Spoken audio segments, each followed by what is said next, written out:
বিসমিল্লাহির রহমানির রহিম।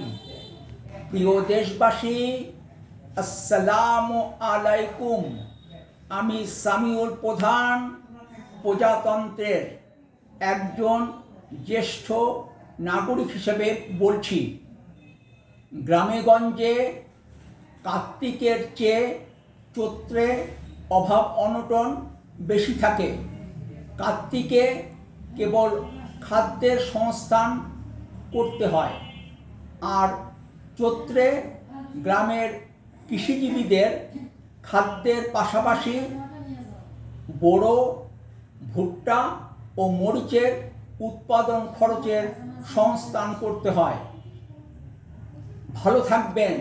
সম্ভব হলে দেশ পরিচালনার নীতি ও পদ্ধতির পরিবর্তন নিয়ে কথা বলতে রাজনীতির আড্ডাখানা বলে পরিচিত রহমতে রাব্বানা ও রুম্মানে বেড়াতে আসবেন। ফিয়ামানিল্লাহ। আল্লাহ হাফেজ। বাংলাদেশ জিন্দাবাদ।